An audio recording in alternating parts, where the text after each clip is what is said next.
Let's get something straight. This is a democracy, ruled by the people. I'm a person, you're a person, and Chevron, not a person. So shouldn't elections be all about what people want? Good jobs, safe products, healthcare, responsible government, clean air and water. It turns out the vast majority of Americans want to see a lot more done on all of these things. But what people want is going to take a back seat as long as corporations can spend millions getting lawmakers elected.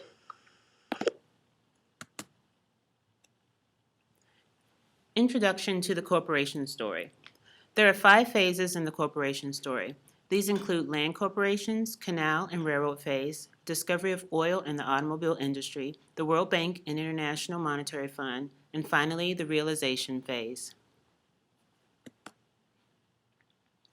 The early phase of corporation began with land corporations, such as the Virginia Company.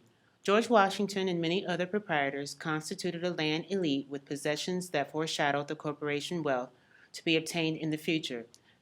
This class of elite proprietors was the forerunner of the corporation personnel that would later take control of the economic life of the continent.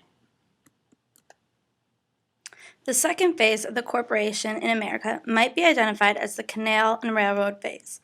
The canal phase began in 1817 when New York State decided to build a canal 363 miles long. This canal-based period lasted for almost 30 years, until around 1850 when the railroads began to take over the transportation activity of the country. The first railroads began operation in 1830 with the Baltimore and Ohio from Baltimore to Wheeling. This was the first commercial railroad line in America, and the land grants cost over a vast sum of 130 million acres. This dominant canal railroad period extends from 1817 until after the Civil War. The third phase, the truly formative phase of the modern corporation, began after the Civil War with the ever-increasing discovery of oil and the invention of the electrical, the petrochemical, and automotive industries. The technological achievements of the post-Civil War period provided the energy and engineering skills needed for a new type of control over the continent. It was in this post-Civil War period that the United States became an urban industrial society dependent on wage earnings for fulfillment of the basic needs of personal and family life. The fourth phase of the corporation story began with the ending of World War II. This phase is where we began to understand the corporate welfare, which means the government best serves itself, the people, and the well-being of society using public resources in support of the industrial or commercial corporations.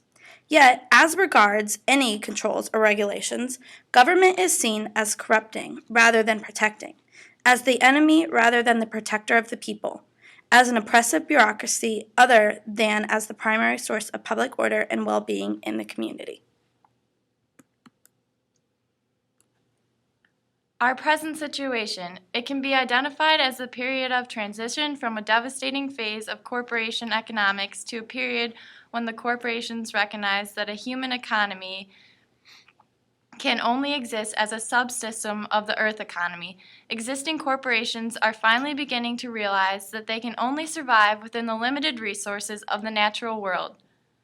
Just as how it evolves will determine our larger destinies.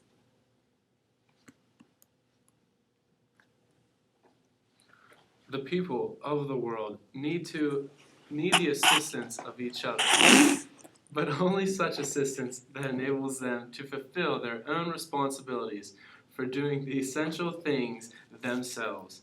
Village peoples everywhere, indeed all of us, need assistance within the pattern of our own inventive genius, not being reduced to a franchise of some distant corporation.